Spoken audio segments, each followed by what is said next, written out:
I would say, listen, we've always said we would have project of national interest. The project would take care of building our nation as an energy superpower in both clean and renewable energy. I don't want to prejudge anything. That's why we have the Major Project Office to make sure we do that properly. And I think Canada can be an energy superpower both in conventional and clean energy. But I would let the Major Project Office do its work. That's why they're there. There's well-established process. And I think that Canadians understand better now than ever the nexus between energy security, economic security, and national security. And I think we can do that as a nation in consultation, respecting jurisdiction, and at the same time looking what's in the best interest of Canada. There's some concerns that this would lead us to another situation like Trans Mountain, when we're on the hook to buy a pipeline. Can you rule that out to Canadians that this is not going to be? Listen, I'll let the Prime Minister comment on that, but my sense, and I was just on the West Coast, as you know, I was with Premier Eby recently, Premier Mo, Premier Canoe, I was just last week, and I think there's a sense in Canada that we need to meet the moment together, but that needs to be done respectfully, in consultation, making sure that we bring people together, and I think that's what the Prime Minister is trying to do. At the same time, understanding, there's a number of projects of national interest. Canadians should be comforted by the fact that we have a Major Project Office which can actually take care of the process. We've put a number of guiding principles, consultation, making sure it's in the national best interest. So I would say let's not jump to conclusion. Let's have the Major Project Office look at that. Let's see what are going to be the next step. But again, I'll go back to the fact that people understand better than ever the nexus between energy security, national security, and energy security, obviously. Qu'est-ce que vous pouvez dire aux gens du caucus? Qu'est-ce que vous pouvez dire aux gens du caucus qui sont préoccupés qu'on va faire des compromis environnementaux? Qu'est-ce que vous pouvez leur dire? Lisez le budget. Le budget est clair. Non, mais c'est ce que je vous dis. C'est ce que je vous réponds. Lisez le budget. Mais je vous réponds de façon très claire. Lisez le budget. Vous allez voir dans le budget, il y a à peu près 12 pages qui parlent justement de notre plan 12 sur 400, là, mais moi je vous parle du pipeline en Alberta. Qu'est-ce que vous pouvez faire pour les convaincre qu'un ne sera pas compromis? Je suis pas pire, je comprends votre question, j'ai 55 ans, je suis pas trop pire. Mais ce que je vous réponds, je vous dis, lisez le budget. Je pense que c'est clair qu'on a mis dans le budget. Écoutez, on est le pays du G7, je pense, avec les crédits d'impôt les plus généreux pour les technologies vertes, pour décarboner l'industrie canadienne. Non, mais je vous réponds clairement. Mais je vous dis, allez lire le budget, vous allez voir dans le G7, là, comparez le G7, là, les autres pays du G7, comparez le Canada, vous allez voir, le Canada a probablement aujourd'hui le plus grand nombre de crédits d'impôt pour favoriser les technologies vertes, pour favoriser l'électrification à travers le pays, pour favoriser les projets énergétiques renouvelables. Donc, ça nous donne une occasion de construire un nouveau pipeline. Non, mais je vous dirais, les gens comprennent aussi la réalité entre la sécurité énergétique, la sécurité économique, la sécurité nationale. Moi, je vous dirais, le budget... Non, mais c'est ce que je dis aux gens qui nous regardent à la maison, là. Les gens nous écoutent à la maison. Ce que je vous dis, c'est que dans le budget fédéral, il y a un cadre, justement, pour favoriser l'utilisation de technologies vertes. Puis moi, je pense que le Canada, comme le premier ministre l'a dit, peut être une superpuissance énergétique, autant de façon dans les énergies conventionnelles que renouvelables. On est un leader, on est le leader. Pensez une chose, là, écoutez, les gens nous regardent à la maison aujourd'hui, là, présentement. Le Québec, première juridiction sur 60 en Amérique du Nord, par exemple, dans l'hydroélectricité, dans l'énergie renouvelable, ce qui fait notre force économique. Alors, on sait faire, on va continuer à faire des projets qui tiennent compte de l'environnement, mais aussi qui prennent en compte le développement économique au pays.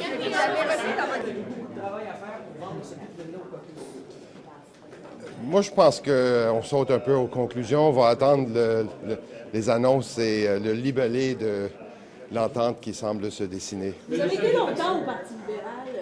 Qu'est-ce que vous pensez quand vous entendez ce qui se passe avec M. Faisal El-Khoury, qui aurait peut-être été impliqué dans la course à Pablo et qui aurait peut-être menti? Il était impliqué dans la course à Pablo. Il a vendu des cartes, il y avait un certificat. Mais il ment, il refuse. Il a nié qu'il était impliqué alors qu'il avait son certificat. Il a vendu des cartes. Oui. Non, mais il a dit qu'il n'était pas impliqué, puis après ça, c'est sorti que... Moi, je connais M. El-Khoury depuis 10 ans et je ne doute aucunement de son intégrité. Je ne doute aucunement de son intégrité. Je ne sais pas où. Je n'ai aucune idée. How are you going to address the concerns that are within your caucus about this MOU and that your party is backtracking on the environment? Well, we're not backtracking on the environment, and we ran a campaign on getting big things done. We'll wait till to see what the announcement is tomorrow, what is written down. If I've learned nothing in politics, I've learned that wait till you read what's in a document.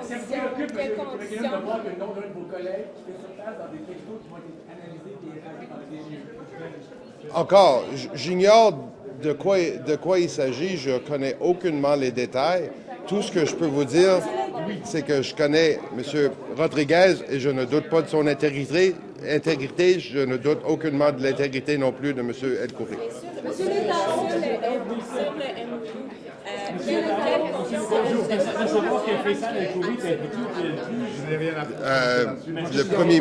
je fais énormément confiance au premier ministre qui va avoir défendu sa vision du Canada et évidemment les principes que l'on soutienne comme parti.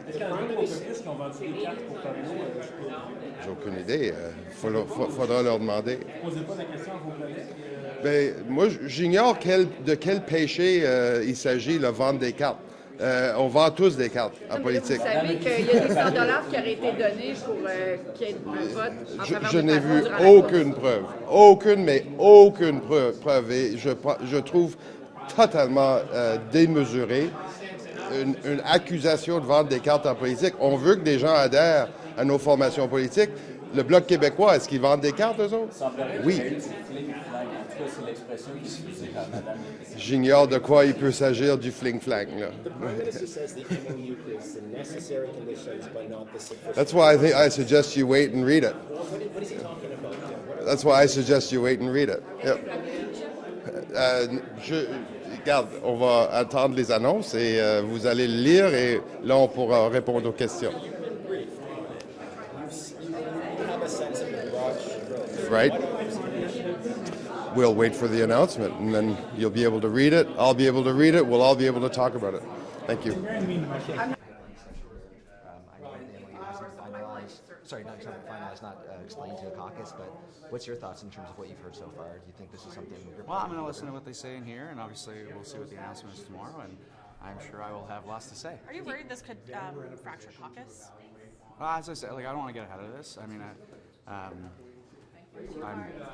haven't been shy about speaking my mind. I'm sure when I see the full details, I'll have lots to say and happy to chat. What about those listed conditions that Prime Minister has framed?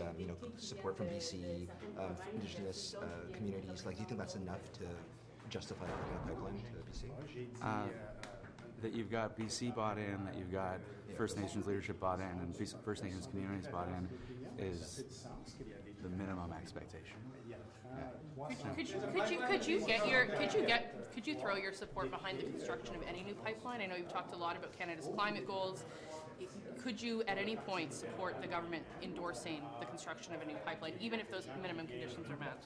Well, I lived through one grand bargain already in my political life at the beginning of 2016, 2017. I don't think it went so well. So I'm a little skeptical of grand bargains. And look, I'll look at the overall picture of the deal in the MOU when it's announced on Thursday, and we'll see what the Prime Minister has to say today. And I'll have lots to say once I see the details. Yeah. Thank you. Thank you. Support a pipeline from Alberta to BC? I haven't seen the MOU. I have to see what's in the proposition, right? All right, but could you support a pipeline in any sort of Maybe. general? Depends.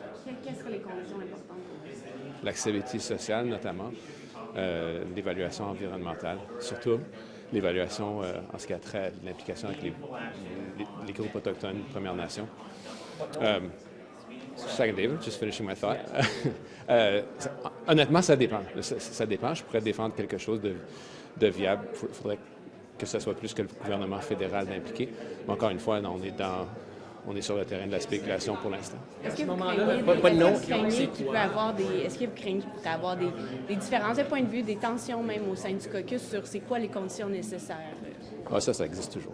But knowing what we know about the Hecate Strait, and how dangerous it is, how much it would cost to mitigate all of the concerns. Is it worth it? And you're talking about the Hackett Strait, so sure, that's a dangerous place to navigate. Yeah, there's been a moratorium for decades in the law for a few years, so that is a significant concern. Absolutely. Do you think it can be mitigated? Not sure.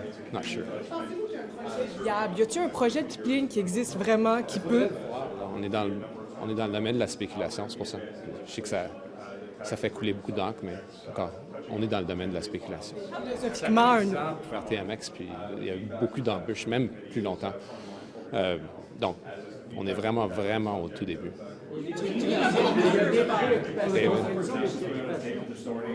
Opposing potential pipeline development, saying they're unhappy with how this MOU's been been handled so far. Just what do you make of things as the former minister?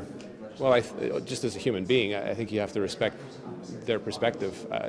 The Coastal First Nations, and I know their leader, or the leader of the group, are very reasonable people, and they have very, very significant concerns. So I think we would have to pay attention to them. It's not about getting past it, it's about sitting down with them. And that would be an essential condition. You can't just mow over them. They won't let you. There's a lot of power in First Nations community, and that's just the reality of it. There's no pipeline that's going to get done without support from First Nations communities along the affected lines.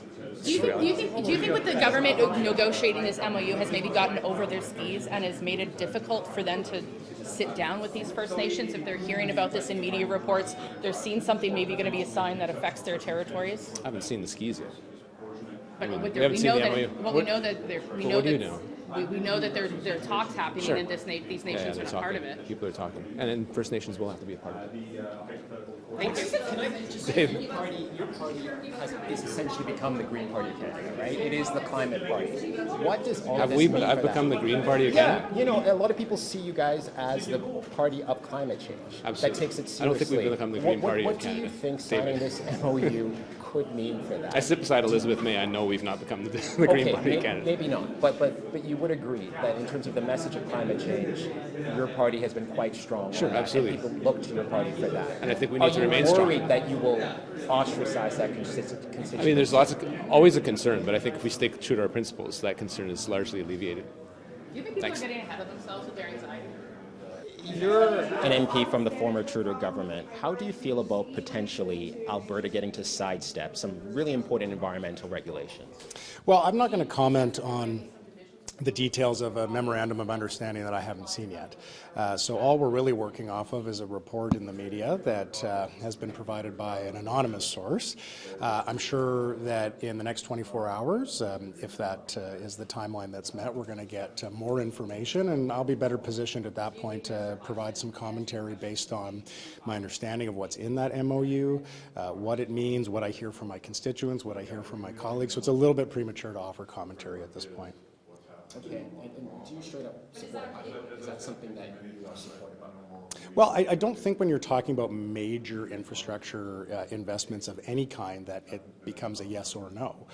There's all sorts of different things that need to happen before they occur. For example, you have to have, in the instance of a pipeline or a proposed pipeline, a private sector investor. You have to have cooperation between government. You have to have environmental regulations that are overseen. You have to have constitutional rights that are adhered to, including consultation with First Nations, Inuit and Métis. You have to have a conversation with the public and stakeholders in community. So all of those things encompass a very important and intentionally designed process that requires comprehensive dialogue. Are you worried that the notion of endorsing an oil pipeline is gutting the nation's climate policy in favor of an Alberta premier who's pretty fickle when it comes to Ottawa and her loyalties? It's a loaded question, Tonda. Just asking. Yeah, I mean, look, I think I would refer back to the answer I gave a moment ago, which is that your question presupposes that we know exactly what's in the MOU. Well, it presupposes that the Prime Minister has said he could endorse an oil pipeline if certain conditions are met. So I guess we're asking you, is there any world in which you think that the Liberal Party should endorse an oil pipeline? Well, as per the answer I gave a moment ago, conditions are a really big and important part of that discussion. So what are the most stringent conditions you want to hear? Well, I want to see broadly, I think as most Canadians would, when we're talking about investments in any project, whether it's a proposed pipeline, whether it's the Port of Churchill in my province of Manitoba, whether it's wind and solar projects in different parts of the country, we want to understand how the constitutional obligations are going to be met, how environmental regulations are going to be met, what kind of money a private sector proponent is coming to the table with.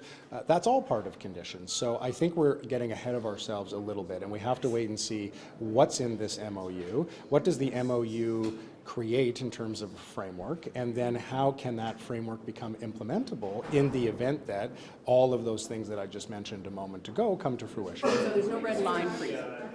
Well, what do you mean by a red line? You don't, there's no red line against a pipeline for you?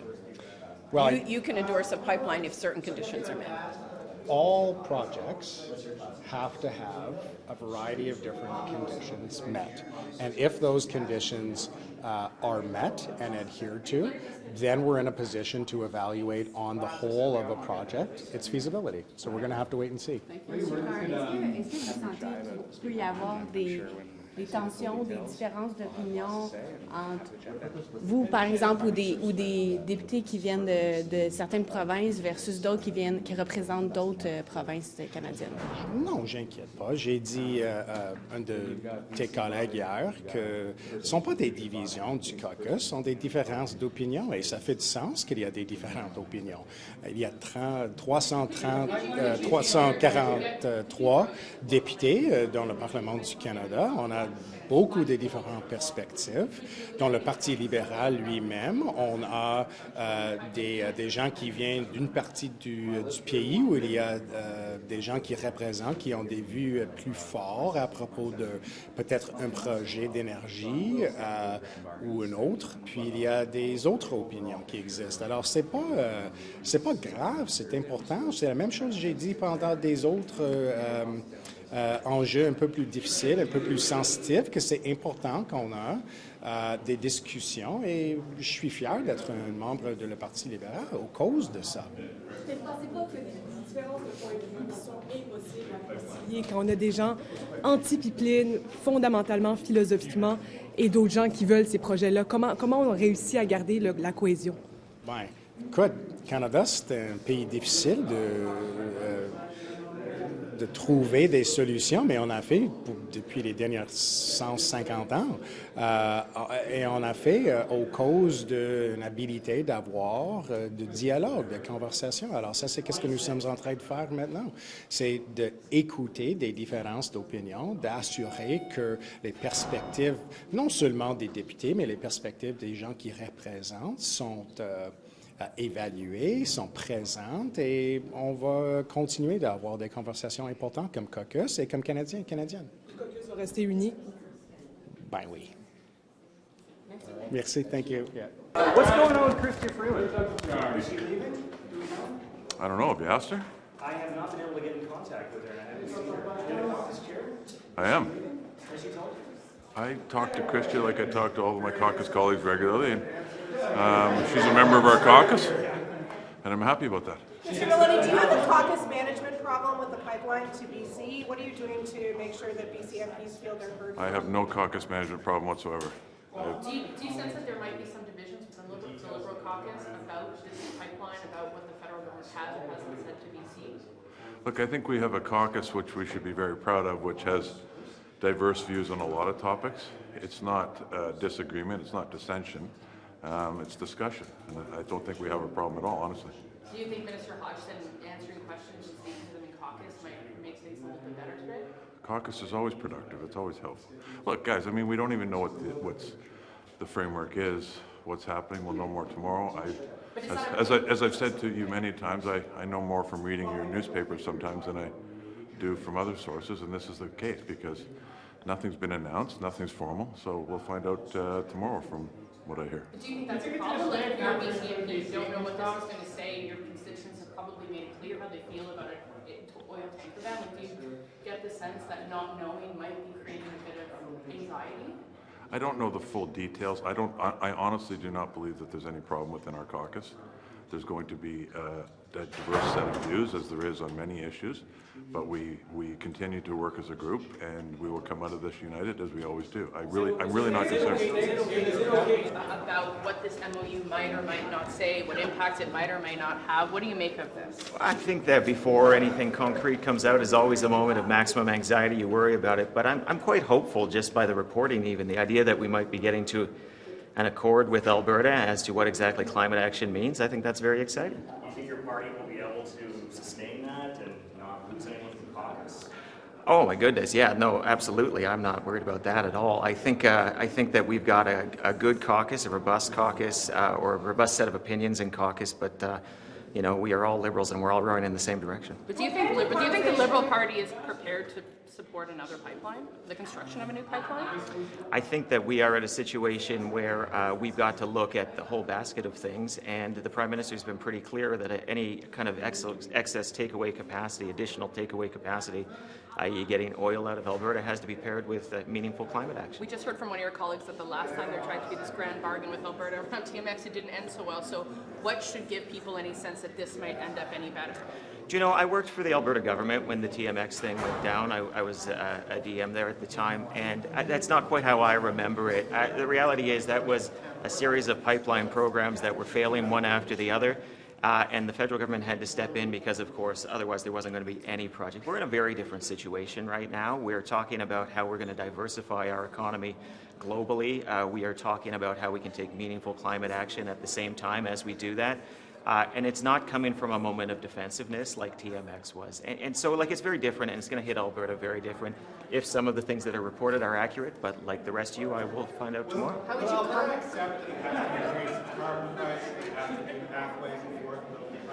I mean, honestly, that is my understanding is the pith of the MOU, that we marry a series of climate actions with a series of additional actions. Is that reasonable? Do you think Alberta Of course. I think Calgarians are very practical people, and I think that if we look at something that says we can have our cake and eat it too, that we can increase the expansion of the oil exports to other parts of the world, while at the same time taking action we all know we need to take. I mean, the government of Alberta is also pushing towards net zero in 2050. That's not new. That's been the policy for a while. I sometimes think that my region gets broadly stereotyped. I think my province gets broadly stereotyped. Albertans care deeply about climate action. The first industrial carbon price was brought in by a progressive conservative premier, Ed Stelmach, in 2007. It was the first oil-producing region in the world that brought in a price on carbon. So I don't think things are as far apart as people sometimes pretend or say. Do you have any concerns about how this might impact your BC colleagues? Their constituents feel very strongly about keeping that oil tanker ban that would have to go in some ways if the pipeline were to happen in that route. Well, maybe not. I mean, again, we haven't seen the MOU, but there are a lot of ways you can get to the West Coast. We ship oil to the West Coast right now. We have Trans Mountain Pipeline. There are ways to optimize that. You could potentially expand that. You could talk about creating additional lines out from Port of Vancouver to you know, a Delta Spur, for example, has been talked about by some people. The reality is we just don't have the details right now, but I do think that one of the things that my BC colleagues talk passionately about, and I share their passion, is the need for climate action. And I think we should be talking about an MOU where Alberta and the Government of Canada got on the same page in terms of meaningful action on methane, meaningful action on industrial carbon pricing, meaningful action on carbon capture and sequestration would be incredible for the climate. And I think that's something that my BC colleagues would be very excited about. Is that how you plan to convince them? I don't intend to do any convincing. I intend to do some listening today. Thank you. Cheers. Thank you. Is Canada, as it ramps up exports and looks to boost you know well, are we going to have to change the way that we do exports? Are we going to have to loosen up our export strategies to be able to export more arms? So, as you know, Canada has one of the most stringent export control processes and legal regimes in the world. And in fact, when we ratified the arms treaty, we actually went above and beyond the requirements in that treaty. And we have countries from all over the world looking to emulate Canada's regime. Our plan right now is to maintain that stringent regime in place. It is very important for the purposes of our domestic objectives and internationally for us to have the arms control regime that we have, and that's the current plan right now.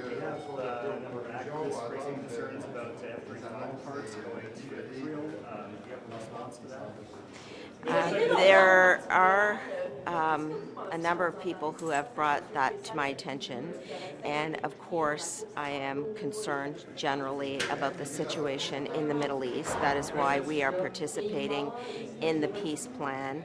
That is why we have argued that Hamas should not be part of the governance in Gaza, and that our humanitarian aid remains one of the strongest in the world to that region. In terms of your question, we have not allowed any exports and permits since January 2024. Nothing has been sanctioned to go since January 2024.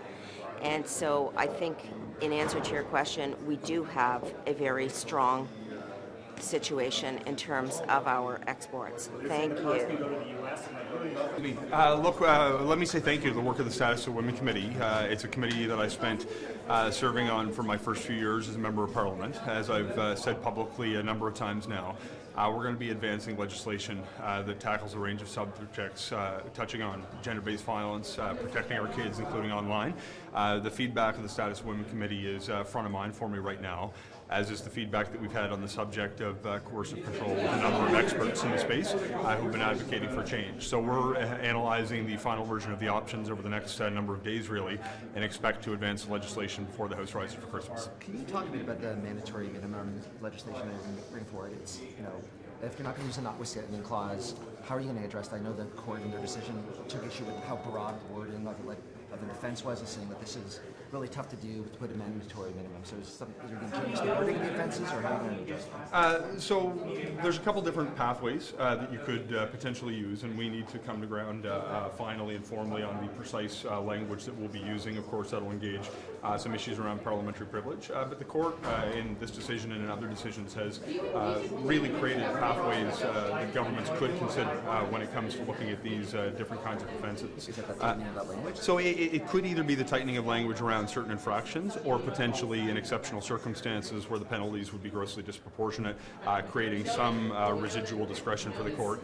Really to address those situations that were not likely being contemplated when the initial design of the offence was put into place.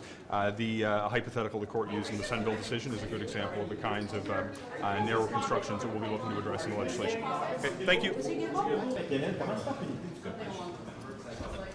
Ce caucus-là est plus uni que jamais. Mais vous savez qu'il y a des gens qui sont moins d'accord avec l'idée d'un pipeline en Colombie-Britannique, les députés progressistes, les députés de la province. Non, je ne sais pas ça. Non. How is caucus? Caucus is great. Being quite upset with the notion of this. I mean, you're rid of a political consequence with the voting base out there. Should this prove to be as unpopular as the initial reaction? Yeah, I don't know. It's speculative right now. It really is. What about in Quebec? Quebecers have their own views. There's been a lot of discussion about Energy East. That was a project that had viability concerns, but it was one that a case that we were ready to prosecute. It just never happened. What's being lost in here is that there's no, right now, private proponent that is willing to do anything. And so that's a real question to be looked at later. But again, whether it's with the Alberta government or any other government, we can't not be engaged in looking at what their priorities are. They may or may not make sense. So again, I haven't seen the memorandum of understanding, and the only thing I say remains speculative. Okay. How much of this, in your view, is about addressing the feelings of separatism in Alberta? I don't know. I'm not an Albertan. I'm certainly not a separatist by any stretch of the imagination. So I'd leave it up to them. It's my understanding it's a very, very small movement. It's probably gotten a lot more play than it really should, given the number of people, but I really doubt it. Thank you, Mr. Miller. Appreciate it. How comfortable are you with the notion of the memorandum of understanding to eventually have a bitumen pipeline go to the coast of BC? Well, I said this on my way in, and it stands because I'm not going to talk about caucus conversations, but the Prime Minister will announce the details tomorrow, and I think he'll provide additional clarity, and then I'll have lots more to say after that. Do you feel reassured by what you've heard? Without revealing the details, not asking you to violate the caucus confidentiality, but do you feel any better about the idea after what you've been told so far? No, I'd just say I'm sure I will have lots to say, and I will have a more fulsome answer in terms of how I think things are going and how we could improve upon things. But I'll let the Prime Minister have the first word and share with some clarity what his vision is and what the partnership is there. That's absolutely fair, and then I'll have lots more to say, and we can chat more about it afterwards. You're worried about blowback politically in BC and other places? I mean, again, I think the question is less about what are the politics of this, is what's the right answer as it relates to the country's best interests, but also our global best interests. And so that's where the conversation should be focused. I think that the day-to-day political polling is less interesting to me personally. Is this right for our kids? Is this right for our country's future? Is this right for our planet's future? So we'll see. But I mean, he's a really thoughtful guy. He's the former UN climate envoy. I haven't read his book Values, but I read the Reith lectures that his book was based on. He comes at this from a really intelligent, thoughtful place. He obviously led efforts around climate finance, so I think he's got a lot of personal stake in this as well. And so, you'll see what shakes out tomorrow, and I'm sure myself and others will have lots to say after that. What's the vibe like in caucus right now? There's you're not going to agree on everything, but it's collaborative and constructive for sure. Yeah. This is I know it's always like it's more interesting if it's not. I know, but it's people have different opinions that they share as always, including on this. But yeah, it's collaborative and constructive for sure. Yeah. What's happening with Chrystia Freeland? Is she in caucus right now? Do you have a sense is she going to resign soon? I have no idea. You should ask Chrystia. Is she around today? I don't know. I didn't catch her, but I didn't see everyone in there. It's a big room, so I don't know.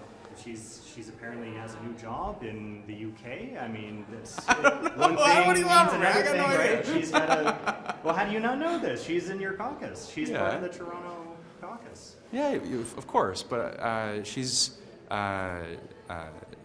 was very clear in her articulation of what comes next to say there are other opportunities to make a difference, and she felt very strongly that she made a really positive impact in politics. I think that's true, unquestionably, and she had focused her efforts on the Ukraine reconstruction. I just saw her at an event where she was speaking on that, and she was speaking incredibly forcefully and thoughtfully about it. And we'll see what comes next for her, though. But she's an excellent colleague, and she'll continue to make a big difference. Yeah, thanks. Écoutez, ce qui se passe dans le caucus reste dans le caucus, vous me connaissez? Oui, mais l'ambiance générale, disons. Là, Excellente, bonne ambiance. On a eu 2 excellents caucus. Ce matin au Québec et là, au caucus national, je peux vous dire que c'est l'unité. C'est le message que j'ai à dire. On a eu beaucoup d'applaudissements, beaucoup de bonnes nouvelles. Excellent caucus. Pas de dissension à signaler. Non, pas du tout. How are your caucus members from BC feeling about the conversation? I can talk about myself. I fully stand behind the Prime Minister on this, the decision that he's going to make. Hopefully, it will be a good news. How do you sell a pipeline to the people of BC? I already said. I said I stand behind the Prime Minister on this, and hopefully, not hopefully, there will be good news coming out tomorrow. If the media doesn't want the pipeline? I tell you that I support the Prime Minister, and Prime Minister has a vision, and something really good will come out of this tomorrow. Are you reassured by what you've heard from the Prime Minister, Mr. Hodgson, today about a possible pipeline to the coast of BC? Well, I know that as a First Nations person, that the title and rights of First Nations and Indigenous communities are of the utmost importance, and to ensure that as much consultation and agreement with First Nations is the most important for anything to go forward. Right, but the very idea of a pipeline, are you comfortable with it? Can you sell it to your constituents? The government of BC is mad, and so are some of your colleagues. Something that I'll have to look at and talk with them. I haven't engaged with my constituents yet, but once I get back to Vancouver for the winter break, I'm sure that I'll have as many opportunities to do that as possible. But surely you have a sense how the people of BC and the voters of BC feel about the idea of a bitumen pipeline to the coast, certainly in the area of the tanker vein. Well, I've talked to a lot of my First Nations colleagues. I've been involved in First Nations politics for a long time, and I will assure them that I'll be in great dialogue with them over the next number of months. So, do you see a world where the coastal First Nations groups will get on board with this? I'll have to talk with them and and engage with them. But thanks a lot. Sorry. First Nations were excluded from these MOU talks. No disagreements? No disagreements? Healthy discussion, no disagreements, absolutely. Everyone happy? I'm happy, and I think everybody else is too, honestly, yeah. It was a very positive meeting, and everybody's in good spirits. Will the BC caucus be? The PC caucus? Oh, the PC. They're happy too. They're happy too. Everybody's happy, honestly. Why do you think most I hate to disappoint you guys, but everybody's No, but happy. Mr. Maloney, like most of the BC caucus would stop to talk to us. So doesn't that say something? I suspect that's not unique to BC caucus. I don't always stop by there, so I think you're reading something into something that's not there. Things went with Minister Hodgson this morning. You were saying it was a good meeting. Was it a good meeting? Yeah, it was a very good meeting. Now, what can you tell us about concerns that were raised? Because we've been hearing a lot about this MOU, but we don't know details yet. Just how are you feeling now as this process likely gets unveiled tomorrow? I think we'll need to wait till tomorrow. How will your constituents react to a potential pipeline to British Columbia? Is that a concern of yours? Look, I think it's really premature to talk about anything like that. There's a lot of discussion that needs to happen still, and we just need to make sure that Canada is all united on whatever things that happen, big projects, all of that. Why do you think it was important for Tim Hodgson to brief you guys specifically? Why do I think it's important To have a specific if British briefing Columbia for and Alberta are going to work on a deal together, of course it's important for British Columbians to be involved in the process. Well, it doesn't sound like they have been. They have been. They say they haven't. Well, I don't know who you've been talking to, but Premier. and I think the Premier has been involved. What are your constituents? Sorry, what are your constituents telling you about the pipeline? What do they want? I actually haven't heard too much. Are you talking to your constituents about it? Always. I haven't really received too many emails on it or calls. And why do you think that? Is it not an important issue to the... Of course it's important, but I don't think there's a lot of information still out there because there's still a lot of negotiation and discussions happening. So I think before people make decisions or make comments, you have to learn about what's happening within the deal, whatever agreement's happening. So I think you'll learn a little bit more as it comes forward. And do you personally want to see an oil and gas pipeline going through BC? Sorry? Do you personally want to see an oil and gas pipeline going through your province? We already have a pipeline in our province. A new one? Do you want a new one? Well, I think that we need to look at all of the issues that are surrounding these, the discussions that are coming forward, whatever Alberta's looking at, whatever BC's looking at, the Indigenous communities are thinking about. And so I think if we're talking about prosperity for the country, we all have to be united on all of these decisions. So, it doesn't really matter what me personally I think. It matters what Canadians all together think. So that's what we have to wait for. It feels like there's a lot of division on this issue between Premier Smith and Premier Eby. Do you think that's going to get in the way of making this national prosperity like you were saying you want to see? Sorry, I missed the last part. part. It feels like there's a lot of division on this issue between premiers of Alberta and BC. Do you think that's going to get in the way of Canadian prosperity, as you were just saying, is the end goal of all of this? In negotiations, people have different ideas, different opinions, but that's what negotiations are about. I think we have to look at what the end result is here, what dialogue is coming out, and what the agreement in the end becomes. So it's premature, irresponsible for anybody to talk about, what people think and who's saying what until there is something that's on paper that comes out. So I'm just wondering, BC caucus this morning, leaving that meeting, you reported that there was some upsetness within BC caucus yesterday. Is that dealt with today? I don't really know if anybody's upset about anything. This is part of our job. We're discussing things that matter, that are important for the country, and I don't think people are upset. People are making decisions, people are discussing having dialogue. That's really what it is. Are you upset about leaks? There have been leaks of this before you guys were briefed on it? Of course, if you think that it's responsible to make comments about things that haven't been decided upon, anybody would be upset about that. I mean, if you look at our caucus, we're united on so many things, and that we're continued to be united even on that issue. So I don't know if you'd have to ask, why people would make comments on things that haven't been decided upon. And your caucus is Thank you. united right now? Thank you. Yeah, absolutely. MOU, what did you hear about it? What does it say? I think there'll be a comprehensive response coming to that.